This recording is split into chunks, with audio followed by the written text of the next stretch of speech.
स्वागत है आपका कृष्णा ब्यूटी टिप्स में।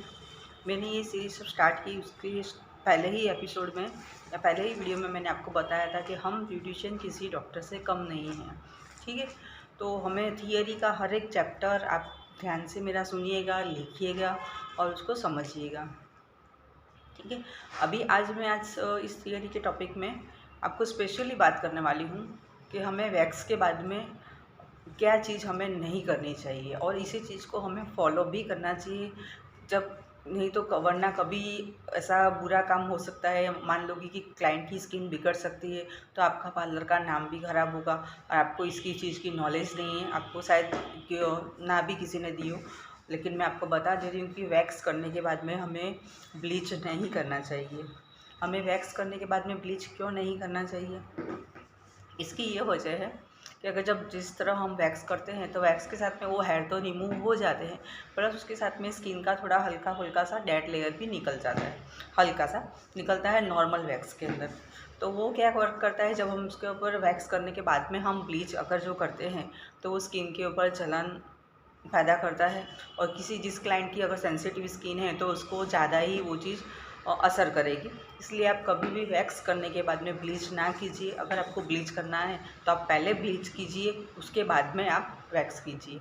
ठीक है, अब दूसरा एक चैप्टर है कि मैनीक्योर पेडिक्योर के बाद में या वैक्स के बाद में मैनीक्योर पेडिक्योर से पहले अगर हमने वैक्स किया है तो हमें मैनीक्योर पेडिक्योर करना चाहिए या नहीं करना चाहिए। तो इस चीज़ में ये आपको मैं क्लियर कर दूं कि अगर आपने मैनीक्योर पेडिक्योर करना है तो आपको वैक्स पहले कभी भी नहीं करना चाहिए।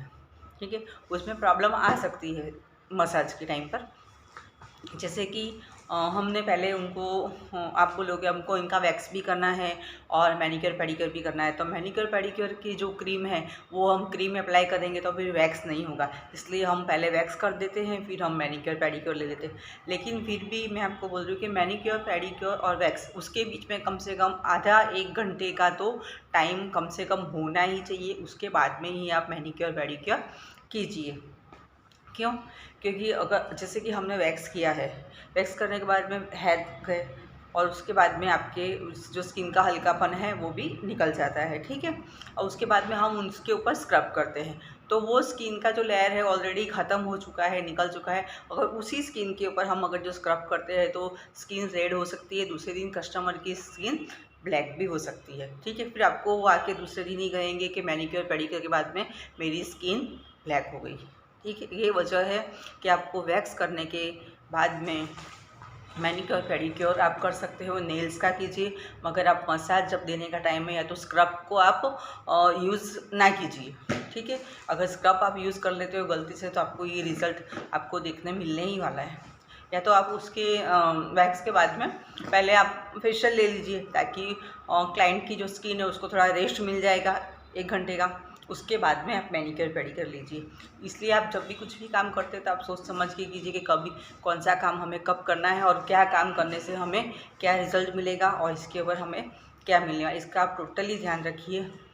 फिर से मैं आपको बता दे रही हूँ कि वैक्स करने के बाद में ब्लीच और मैनीक्योर पेडिक्योर मत कीजिए। ठीक है, आपको मेरी टिप्स कैसी लगी आप ज़रूर शेयर करना, किसी को आप बताना भी।